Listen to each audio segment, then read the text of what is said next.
नमस्कार, think tank पर आप सभी का स्वागत है। जिस तरह केजरीवाल ने पंजाब में एक मुफ्तगिरी का मॉडल पेश किया, उससे भगवंत मान सरकार भी डर गई है। क्योंकि केजरीवाल ने क्या कहा? केजरीवाल ने कहा कि जब तक जियो सुख से जियो, घी पियो वो भी कर्ज लेकर। ऐसी कुछ बातें हैं जो केजरीवाल ने कही। वहीं भगवंत मान, जैसे ही केजरीवाल सरकार बनी, भगवंत मान सीधे प्रधानमंत्री नरेंद्र मोदी के पास पहुंच गए स्पेशल पैकेज मांगने, पर वहां पर कोई काम नहीं बना।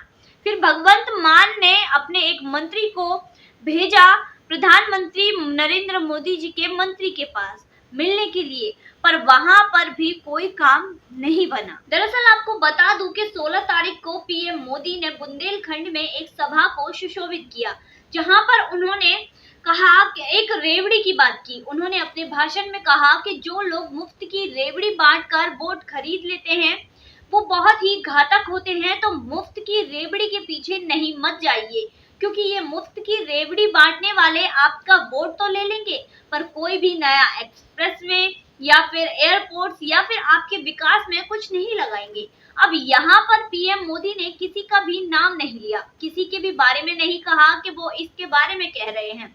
उन्होंने डायरेक्ट किसी का भी नाम नहीं लिया, पर जो सबसे ईमानदार नेता भारत देश के हैं वो है केजरीवाल। वो खुद स्वयं ही निकलकर सामने आए, जहां पर उन्होंने पीएम मोदी पर लालचन लगाते हुए कहा कि यहाँ पर पीएम मोदी मेरी बात कर रहे हैं कि मैं मुफ्त में लोगों को रेवड़ी बांट रहा हूँ और ये रेवड़ी बांटना बंद करूं। तो ईमानदार केजरीवाल जी खुद निकलकर बाहर सामने आए और अपना नाम सम्मान के साथ जनता को बताया। केजरीवाल ने पंजाब में अपनी सरकार लाने के लिए इतने झूठ बोले हैं पंजाब की जनता से, जिनका क्या ही कहना। वहीं जो कृषि मंत्री हैं पंजाब के, जिनका नाम है कुलदीप सिंह, वो केंद्रीय कृषि मंत्री के पास गए, जहां पर उन्होंने स्पेशल पैकेज की मांग की किसानों के लिए। पर मुझे लगता है केजरीवाल ने जो इलेक्ट्रिसिटी फ्री में देने की जो मांग की थी, 300 यूनिट तक वादा किया था कि पंजाब में अगर उनकी सरकार आती है तो वो फ्री में बिजली देंगे, जो 1 जुलाई से देनी थी, तो उसके लिए वो स्पेशल पैकेज की मांग कर रहे हैं। क्योंकि कृषि जो पंजाब की सरकार है, उन्होंने खुद बताया कि जो पंजाब के किसान हैं उन पर 75,000 करोड़ का जो है कर्जा है और उसके लिए भी सरकार से मांग की जा रही है। अब सिर्फ पंजाब में ही तो किसान रहते नहीं हैं, इसके अलावा भारत के हर देश में किसान रहते हैं, हर राज्य में किसान रहते हैं, उन पर भी कर्ज होगा। अब सरकार सभी के कर्ज माफ करती हुई नहीं फिरेगी, जबकि सरकार खुद भी किसानों के लिए कितना कुछ कर रही है। सरकार सालाना 6,000 रुपए खुद अपनी तरफ से किसानों को दे रही है। इतने पर भी ये संतुष्ट नहीं हुए पंजाब के किसान लोग, या कह ले पंजाब की सरकार इतने पर भी संतुष्ट नहीं हुई और इतने पर भी वह स्पेशल पैकेज की कृषि के लिए मांग करने लगी, क्योंकि उन्हें कृषि के लिए नहीं बल्कि भरपाई करनी है इलेक्ट्रिसिटी की, क्योंकि पंजाब पहले से ही कर्ज में डूबा हुआ है। तो एक वीडियो केजरीवाल जी का मीडिया के सामने आया, जहां पर वो कह रहे थे कि मार्च में केजरीवाल की सरकार पंजाब में आएगी, इसके बाद 30 अप्रैल तक उनको सारे किसानों के अकाउंट में उनका मुआवजा दे दिया जाएगा। ये तो रहे झूठे वादे। इसके अलावा और भी जो वादे हैं, इसके अलावा जो नतीजे सामने आए वो क्या थे कि 2000 किसानों के खिलाफ अरेस्ट वारंट निकाला गया, जो कि पंजाब में निकाला गया, गिरफ्तारी की वहां पर वारंट निकाला गया। इसके अलावा 60,000 डिफॉल्टर थे जिसके ऊपर जो है कार्यवाही होनी थी। इसके अलावा भी 1 अप्रैल को इतने से तो खुशी ही नहीं मिली। 1 अप्रैल को उन्होंने कहा कि 1 अप्रैल के बाद किसी भी किसान भाई को खुदकुशी करने की जरूरत नहीं पड़ेगी, उनके सारे मुआवजे माफ कर दिए जाएंगे, सारी समस्याएं हल कर दी जाएंगी। पर नतीजा क्या हुआ? नतीजा ये हुआ कि 2 महीने के अंदर जो भगवंत सिंह मान की जो सरकार बनी, वही 2 महीने के अंदर 27 किसानों ने पंजाब में आत्महत्या कर ली।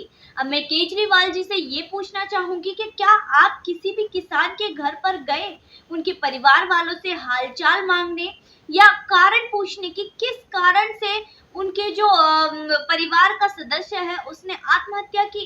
क्या आप वादे करने के बाद उन्हें निभाना जानते हैं? क्या आपने एक भी वादा पंजाब के किसानों के साथ निभाया? अब ये तो बात रही कि जो किसान भाई जो आत्महत्या कर लेते हैं उनके बारे में। अब जिनकी फसलें बर्बाद हो जाती है उनके बारे में भी केजरीवाल ने कुछ कहा था। उन्होंने कहा था कि वो उनका सारा मुआवजा देंगे, किसी भी कागज की या किसी भी सबूत की जरूरत नहीं पड़ेगी कि किसी की भी फसल बर्बाद हुई है।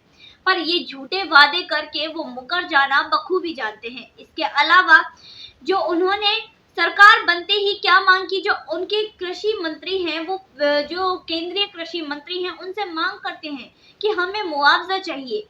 इसके अलावा केजरीवाल और भगवंत सिंह मान ने अपने एक बयान में क्या कहा था कि सरकार पर पैसे की कमी नहीं होती, बस नीयत की कमी होती है। सरकार की नीयत में खोट हो तो कोई भी सरकार पैसा नहीं लगाएगी। अब आप बताइए, सरकार पर तो पैसे की कमी है नहीं, फिर आप क्यों केंद्रीय जो मंत्री हैं वहां से पैसा मांगने जा रहे हैं? बल्कि भगवंत मान खुद भी चुनाव जीतने के बाद प्रधानमंत्री मोदी के पास गए और वहां उन्होंने 1 लाख करोड़ के पैकेज की मांग की थी। उन्होंने कहा था कि पर ईयर हमें 50,000 जो है करोड़ दिए जाए।